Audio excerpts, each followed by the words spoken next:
mid-July, President Trump stood before the cameras. The United States, he wrote, would become the guardian of the Strait of Hormuz and would be paid for it. 26 centuries earlier, a prophet stood at the edge of that very same water, watching.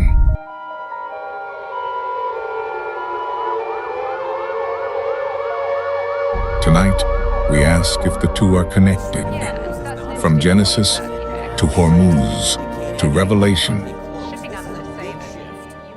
In mid-July, amid a fresh round of fighting with Iran, President Trump picked up the phone with Fox News and said something no American president has ever said quite this way before. "We're going to keep the strait and we'll probably run it," he told the interviewer. "We'll become the guardian of the strait. Maybe we'll call it the guardian angel of the strait. And we should be reimbursed for that." A few hours later, he put it in writing on his own social media platform in capital letters. The United States, from that point forward, would be known as the guardian of the Hormuz Strait and, as a matter of fairness, would collect a 20% fee on every cargo that passed through. This story does not begin with Donald Trump. Nearly 26 centuries ago, a prophet named Ezekiel wrote about a coming conflict involving a nation called Persia. And in the middle of that prophecy, almost as an aside, he named two more places that sound strangely familiar tonight: Sheba and Dedan. Merchants, watching an army pass, asking a pointed question: "Have you come to seize plunder? To carry off silver and gold? To take away livestock and cargo?" Sheba, Dedan, Persia, war, plunder. Here is tonight's question. Did a prophet in Babylonian exile see something that would one day take shape in exactly this stretch of water? Are we watching an ancient text begin to describe our own headlines? And if so, what does the book of Genesis possibly have to do with an American president threatening to charge tolls on oil tankers? From Genesis to Revelation. Let's find out. Before we go any further, let's do the one thing most prophecy videos skip. Let's fact-check ourselves. Does the Bible name the Strait of Hormuz? No. Nowhere does Scripture say a nation from across the sea will one day declare itself guardian of this particular waterway and charge a percentage on cargo. If someone tells you Ezekiel or Revelation predicted Donald Trump by name, be skeptical, because they didn't, and treating Scripture like a crystal ball is exactly the kind of shortcut that has embarrassed serious believers for centuries. So why does a video with this title still start in the book of Genesis? Because the Bible may not name the strait, but it does name, with striking specificity, the world sitting on either side of it. Forget Abraham's family tree for a moment. Genesis has a different story to tell about controlling a vital passage. And it's about a man named Joseph, sold into Egypt by his own brothers. Joseph rises, decades later, to become the second most powerful man in the empire, entrusted with a warning no one else believed: 7 years of abundance, followed by 7 years of famine, so severe it would swallow the whole region. Joseph spends the years of plenty storing grain in Egypt's cities. And when the famine hits, Genesis tells us, all the earth came to Egypt to buy grain, because Egypt, and Egypt alone, controlled the one resource everyone else desperately needed. At first, Joseph sells grain for money until the money runs out. Then for livestock until the livestock runs out. Then finally, The people of Egypt offer him their land and their labor in exchange for seed. And Joseph agrees on one condition, recorded plainly in Genesis chapter 47. At every harvest from then on, a fifth of everything they grow belongs to Pharaoh. 20%. We are not going to tell you Joseph predicted Donald Trump. That would be absurd, and we'd deserve every comment calling it out. But sit with the number for a second. 4,000 years before, a modern president proposed a 20% fee for guarding a strategic passage. The Bible already recorded, in plain arithmetic, exactly what it costs the rest of the world when one nation controls the only route to something everyone needs. This isn't prophecy, it's precedent. And Genesis, not Revelation, is where it starts. If Joseph shows us what it looks like to control a choke point, the book of Numbers shows us what it looks like to be denied one.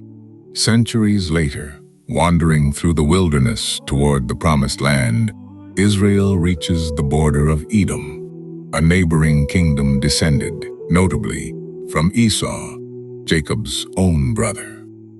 Moses sends a message about as reasonable as a message can be. Let us pass through on the king's highway, he asks. We won't touch your fields. We won't drink from your wells without paying for it. We only want the road. Edom's answer, recorded in Numbers chapter 20, is a flat no, followed by an army marching out to make sure the no was final. Israel has no choice but to turn away and go around, adding weeks, possibly years, to a journey that a single open road could have shortened. Notice what this story actually is. Not a battle over land, not a war over a city, a dispute over passage, over who gets to say yes or no to a road that both nations needed, offered on fair terms, refused anyway, simply because Edom could. It's one of the oldest recorded disputes in Scripture, and it isn't about conquest at all. It's about leverage. The kind of leverage a nation gets for free, the moment it happens to control the only way through. Not every choke point story in the Bible ends in a closed border. Some end in a signed contract. When Solomon set out to build the temple in Jerusalem, he needed cedar, vast quantities of it, and the finest cedar in the ancient world grew in the mountains above Tyre, ruled by a king named Hiram. 1 Kings chapter 5 records the deal the two men struck. Hiram's workers would cut the timber, bind it into rafts, and float it down the coast by sea to the port nearest Jerusalem. In return, Solomon would supply Hiram's household with an annual shipment of wheat and pressed olive oil. Enough, the text says, to feed an entire kingdom. No war, no blockade, no refused passage. Just two kings on opposite sides of a valuable route, agreeing on a price both could live with. Put this next to Edom's story from a few centuries earlier, and something becomes obvious. Scripture doesn't treat control over a passage as automatically hostile. It treats it as a decision, one that can go the way of Edom, hostile and closed, or the way of Hiram and Solomon, transactional and open. The Strait of Hormuz right now is being negotiated exactly along that same fault line, closed under threat or open under an agreed price. The Bible has already shown us both endings. Here is the detail that should genuinely surprise you, because it isn't buried in symbolism. It's a vocabulary word. In the book of Ezra, officials in the Persian province surrounding Jerusalem write a letter of warning to King Artaxerxes. If the exiles are allowed to finish rebuilding Jerusalem's walls, they caution, the city will grow strong enough to stop paying what it currently owes the empire. And Ezra chapter 4 lists exactly what's at stake, using 3 specific words: tribute, custom, and toll. Rebuild the city, the letter warns, and the royal revenue will be impaired. Toll, not a metaphor, not a loose modern translation stretched to fit a headline. The actual word, describing an actual transit tax on an actual trade corridor running straight through the region we've been discussing all night. Written roughly 2,400 years before anyone had heard of the Strait of Hormuz. Scripture isn't just aware that choke points generate revenue. It records actual bureaucrats in actual government correspondence, worrying about losing exactly that revenue if a rival city grows too capable. The economics Trump is describing this July isn't a new invention dressed up in ancient prophecy. It's a very old idea with a very old name that the Bible was already writing down as ordinary administrative history. Let's pause and add it up, honestly. Joseph shows a 20% toll on a life or death resource, 4,000 years before Trump proposed the same number for oil. Edom shows a nation weaponizing a road simply because it can. Solomon and Hiram show the same leverage handled peacefully through negotiation instead of refusal. Ezra shows us that the very word toll and the anxiety over losing it is already sitting inside the biblical text in a government letter almost 25 centuries old. None of these passages predicts the Strait of Hormuz. None of them names Iran or America or a 21-mile channel of water between 2 modern coastlines. Anyone claiming otherwise is stretching Scripture past what it actually says. And we'd rather lose a little drama tonight than lose our credibility with you. What these passages do show is a pattern, repeating with almost unsettling consistency every time the Bible touches the subject of trade and passage. Whoever controls the route sets the terms, and the rest of the world simply has to decide how badly it needs to get through. That pattern is not new this July. It is, as far as Scripture is concerned, one of the oldest stories humanity has ever told about itself. There's a short, almost blunt passage in the New Testament that rarely makes it into prophecy videos, because it isn't prophecy at all, it's diagnosis. In the book of James, chapter 4, the writer asks his readers a question that sounds like it was written this morning instead of 2,000 years ago. What causes quarrels and fights among you? And he answers his own question without much patience for excuses. You want something and don't have it, so you fight for it. You covet and cannot obtain, so you quarrel. Strip away the modern language of straits and tariffs and naval blockades, and that is, uncomfortably, the plainest possible description of everything we've discussed tonight. Edom didn't refuse Israel's road out of some grand theology. It refused because it could, and because a toll it didn't have to share was worth more than a neighbor's convenience. Every dispute over Hormuz, every declared blockade, every proposed 20% fee runs on the same ancient engine James describes, not nations acting as abstractions, but people wanting something someone else controls, deciding how far they're willing to go to get it. Subscribe now, and unlike the Strait of Hormuz, this channel still won't charge you a toll for passage, just an occasional bad pun, free of charge. Now finally, Revelation. And we're not going hunting for a hidden reference to oil tankers, because there isn't one.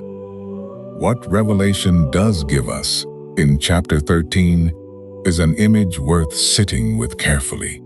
The text describes a system in which no one can buy or sell at all, without permission from a central controlling power, a mark, a mechanism, a gatekeeper, standing between ordinary people and their ability to trade. Scholars have debated the specifics of that image for 2,000 years, and we're not going to pretend tonight settles it. But set the debate aside for a moment and look only at the shape of the fear itself. A world in which passage and trade, and the right to simply move goods from one place to another, depends entirely on the permission of whoever happens to be standing at the gate. That is not a description of the Strait of Hormuz, but it is, unmistakably, the same anxiety currently moving oil markets, rattling diplomats, and prompting a sitting American president to describe himself, without apparent irony, as a guardian owed a fee. Revelation didn't predict this specific moment. It simply understood, a very long time ago, exactly what it feels like to live in a world where someone else controls the gate. So, is Bible prophecy unfolding in the Strait of Hormuz tonight? Here is our answer, held to the same standard we set at the start. No, the Bible does not name Donald Trump, does not name the Strait of Hormuz, and does not forecast a 20% fee on cargo ships. Anyone telling you otherwise is asking Scripture to do something it never claimed to do. What the Bible does show, across 4 completely different eras, Joseph's Egypt, Israel's wilderness, Solomon's Jerusalem, and Ezra's rebuilt city, is that the fight over who controls a passage and who gets paid for it is not a 21st century invention. It is one of the oldest recurring patterns in the entire text, showing up in a grain silo, a mountain road, shipment of cedar, and a tax letter to a Persian king, long before it showed up in a Fox News interview. We cannot say prophecy named this moment. We can say this moment is speaking a language the Bible has been fluent in since Genesis. If tonight's pattern struck you the way it struck us while researching it, tell us in the comments which passage surprised you most. The 20% in Genesis, or the word toll, sitting quietly in Ezra. We read everyone, no fee required. Let's go back to where we started. Donald Trump said the United States could become the guardian of the Strait of Hormuz. The Bible never told us he would say those words. It never named that strait, and it never mentioned a 20% fee. On that count, the fact check we ran at the start of tonight's video still stands. But it did tell us, a very long time ago, what happens whenever one power stands at a gate the rest of the world has to pass through. In a granary in Egypt, on a road through Edom, on a shipment of cedar down the coast, in a tax letter written to a king who's been dead for 24 centuries. So perhaps the real question isn't whether Donald Trump fulfilled a prophecy. It's whether the world we're watching right now is simply doing what it has always done. And the Bible has been keeping the receipts the entire time.